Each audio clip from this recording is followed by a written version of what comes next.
உங்களுக்கு குளிர வைக்கணும்னு நீங்கள் நினச்சிட்டிங்கன்னா எந்த முறையில் பண்ணாலும் அது தப்பு கிடையாது. அடுத்தது பார்த்தீங்கன்னா தீபத்துக்கு கண்டிப்பாக நம்ம வீட்டில் இல்லாத காலகட்டத்தில் குடும்பத்தில் எல்லோரும் திடீர்னு ஒருத்தர் கூட இல்லாமல் வெளியில் போகிற மாதிரி இருந்தால் அந்த காலகட்டத்தில் மட்டும் தீபங்கள் இல்லாமல் இருந்தால் பரவாயில்லை. மற்றபடி தீபங்கள் யாராவது குடும்பத்தில் ஒருத்தர் வீட்டில் இருக்கக்கூடிய காலகட்டத்தில் மற்றவர்கள்லாம் வெளியில் இருந்தாலும் எதுவாக இருந்தாலும் கண்டிப்பாக அந்த தீபம் ஏற்றுவது ரொம்ப சிறப்பான ஒரு அமைப்பு.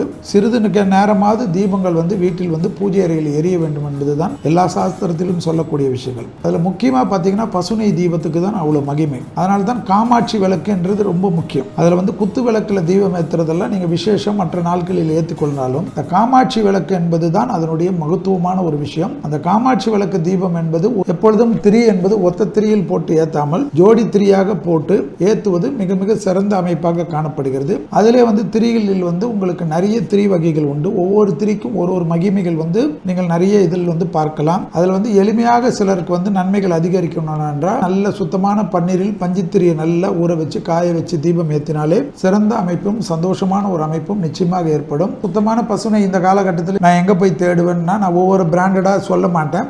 ஏனென்றால் அந்த விளம்பரம் எனக்கு தேவையில்லாத விஷயம். பசுனை கிடைக்காதவர்கள் கண்டிப்பாக நல்ல சுத்தமான நல்ல எண்ணெயில் ஏற்றுவது விசேஷமான பலனை தரும். அதை விட்டு விளம்பரத்தில் செய்யக்கூடிய 5 எண்ணெய் 8 எண்ணெய் 10 எண்ணெய் எல்லாம் விட்டுருங்க. இந்த மாதிரி விஷயம் எல்லாம் அதில் நிறைய சூட்சமங்கள் இருக்கு. அதாவது திடீர் சில விஷயங்கள் தெரியாத பண்றதுனால பக்கத்து வீட்டில் இருக்கவங்க பண்றாங்க, பக்கத்தில் இருக்கவங்க வாங்கினாங்க சூப்பர் மார்க்கெட்ல, நம்ம வாங்குறதெல்லாம் இல்லாமல் சிம்பிளான விஷயங்கள் என்று பார்த்தால் நல்லெண்ணெய் தீபம், அதிகபட்சமான விஷயம் என்று பார்த்தால் பசுனை தீபம் மிக மிக சிறந்த அமைப்பையும் அனுகூலத்தையும் ஏற்படுத்தி தரும்.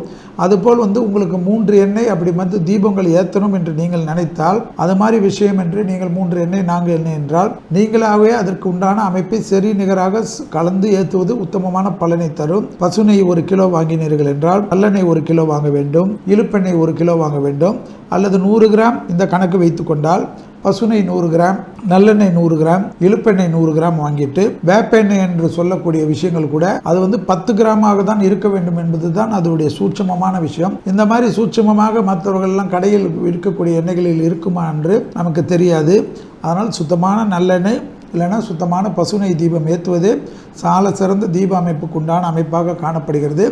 எப்பொழுதுமே நீங்கள் ஏற்றக்கூடிய விஷயம் என்றைக்குமே உங்களுக்கு பெரிய அளவு அனுகூலங்கள் தீபத்தினால் ஏற்படும் என்பது, தீபங்கள் ஏற்றினாலே சகல பீடைகளும் நீங்கும் என்பதுதான் அதனுடைய அமைப்பு. காமாட்சி விளக்கு தீபம் என்பது மிக முக்கியமான அமைப்பாக காணப்படுகிறது.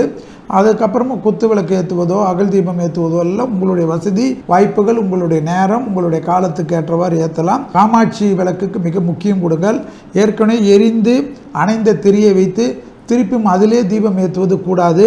ஒவ்வொரு முறையும் தீபம் ஏற்றுகின்ற சமயத்தில் புது திரியை போட்டு ஏற்றுவது தான் அந்த தீபத்திற்கு உண்டான மகிமை என்பதை ஞாபகத்தில் வைத்துக் கொள்ளுங்கள்.